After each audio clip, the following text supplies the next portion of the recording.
तो मैं क्या सुना रहा था, कबीर साहब से किसी भक्त ने पूछा है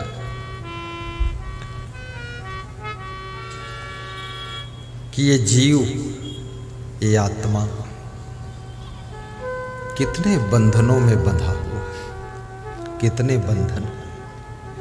कबीर कहते हैं गिन नहीं सकता हूं उतने बंधन है, गिन नहीं सकता, यानी गिनती कम पड़ सकती है, इतने बंधन में ये जीव बंधा हुआ है। तो कबीर साहब ने एक दोहा कहा। कबीर के ग्रंथ का नाम बीजक है। क्या नाम है? बीजक। बीजक का दोहा है ये, गाइए। बहु बंधन से बांधिया एक बिचारा जी। बहु बंधन से बंधा है, एक बंधन नहीं।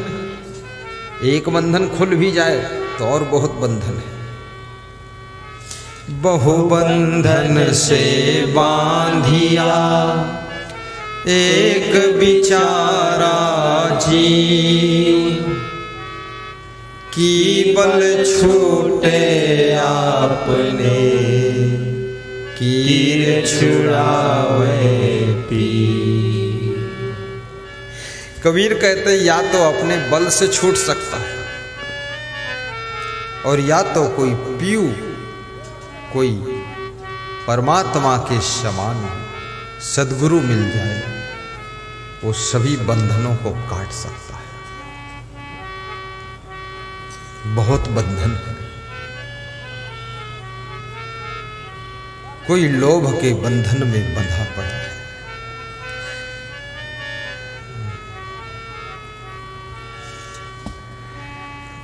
एक आदमी हजारों की भीड़ में खड़ा हुआ और बोला,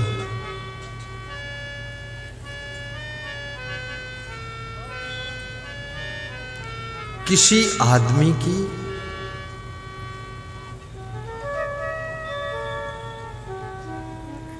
$2000 के नोट की गड्डी गिर गई है, जिसकी हो ले सकता है।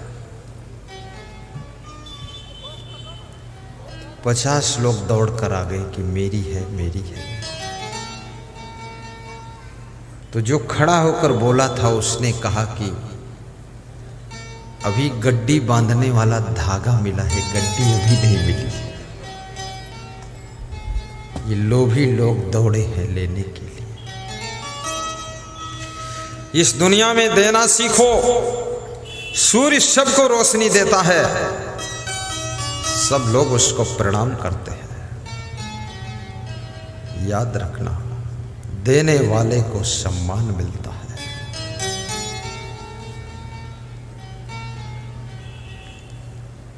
समुद्र सभी नदियों से पानी लेता है, लेता है, लेता है, तो समुद्र का पानी खारी हो जाता है, नमकीन हो जाता, पीने लायक नहीं रह जाता है। याद रखना, लेना ही लेना सीखोगे तो तुम खारी हो जाओगे, बेकार हो जाओगे, किसी के प्रयोग लायक नहीं रह जाओगे। यदि देना भी सीख लोगे तो सबको रोशनी दे दोगे, संसार उजाला हो जाएगा। इसलिए देना सीखो, और जितना दोगे उतना ज्यादा बढ़ेगा। मैं जितना ज्यादा ज्ञान बांटता हूं, ज्ञान देता हूं ना, मेरा ज्ञान भी बढ़ रहा है। धन दान करो तो धन भी बढ़ता है, वस्त्र दान करो वस्त्र बढ़ता है, रक्त दान करो तो नया रक्त शरीर में निर्मित होकर के बढ़ जाता है। द्रौपदी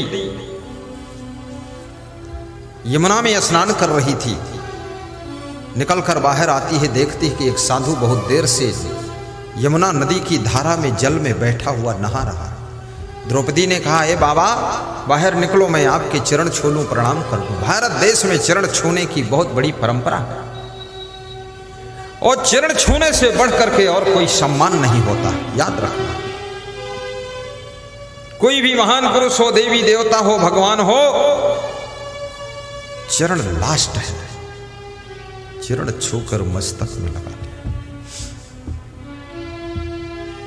महात्मा ने कहा कि मैं बाहर नहीं निकल सकता, नदी के जल के अंदर ही रहूंगा।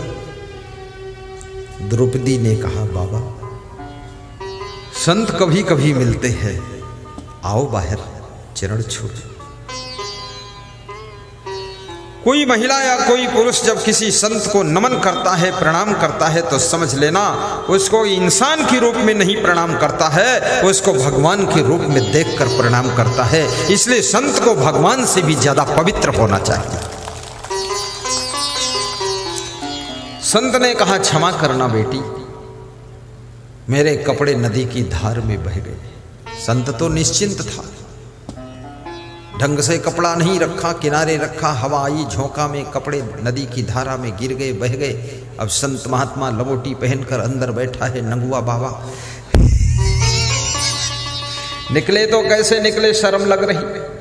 संत ने कहा मैं नहीं निकलूंगा। द्रौपदी ने कहा बाबा कपड़ा नहीं है। द्रौपदी उस समय सफेद साड़ी पहनती थी।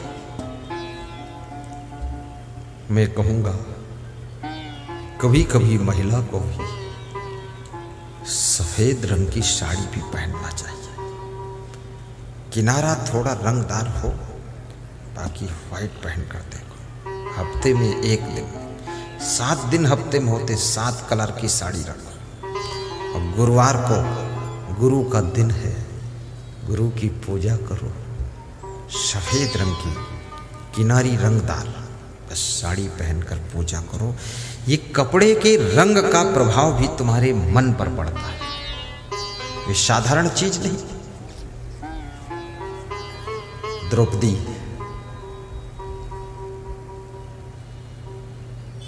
अपनी साड़ी का टुकड़ा फाड़ कर रख देती है, एक पत्थर के नीचे दबा देती है। महात्मा मैं जा रही हूं, आप समय मिले तो इस कपड़े को पहन लेना। साड़ी के थोड़े से टुकड़े से अपनी लाज बचाना, शेष साड़ी से मैं अपनी लाज बचा लूंगी। महात्मा ने कहा ए बेटी, मैं आशीर्वाद देता हूं, आज तूने मेरी लाज बचाने के लिए वस्त्र दान दिया है, मेरी तपस्या का पुण्य लग जाए। तेरी लाज कोई छीन नहीं सकता है, तेरी इज्जत कोई छीन नहीं सकता है, चाहे जितना ताकतवर। जब दुर्योधन दुशासन को आदेश करता है इसकी साड़ी खींचो, द्रौपदी की साड़ी खींचते खींचते दुशासन थक जाता, ढेर लग जाता है और साड़ी का कपड़ा खत्म नहीं होता। आकाशवाणी होती है दुशासन फालतू मेहनत मत कर, ये महात्मा का आशीर्वाद है। इस बेटी ने, द्रौपदी ने महात्मा की इज्जत को बचाया था, सम्मान को बचाया था, इसलिए महात्मा के आशीर्वाद से इसकी इज्जत कोई नहीं ले सकता है।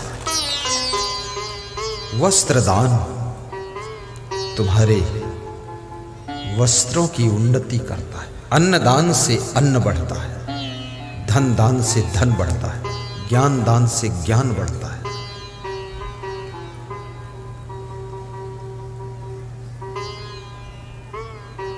साहिब बंदगी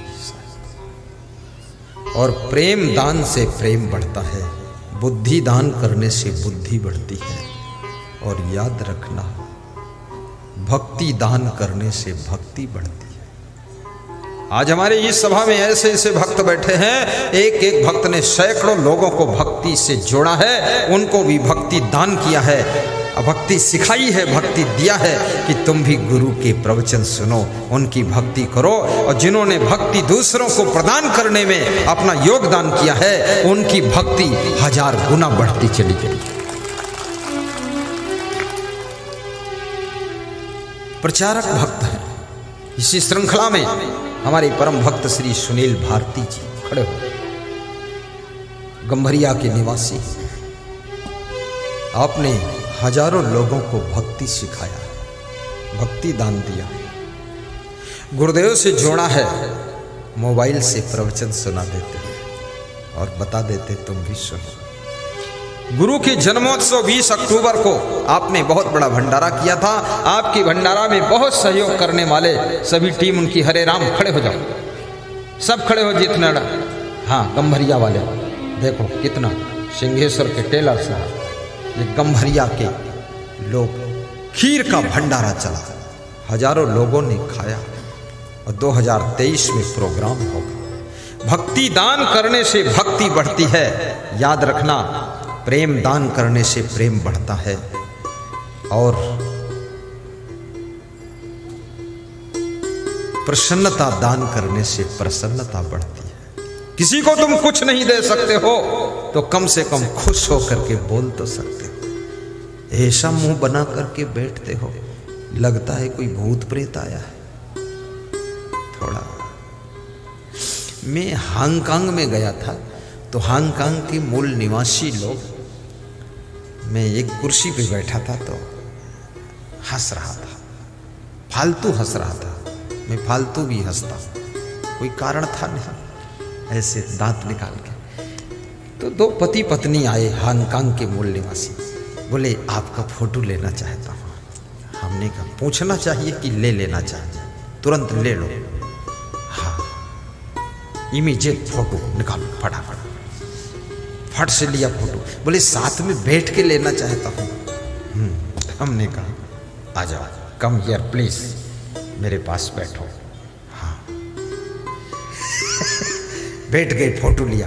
तो हमने पूछा उनसे, ये फोटो लेने की डिजायर तुम्हारे अंदर कैसे पैदा हुई, व्हाई डिजायर फोटो? तो उसने बताया कि आप हंस रहे थे, खुश रहे थे, तो ऐसा हमको अच्छा लगा कि इनका फोटो ले लो।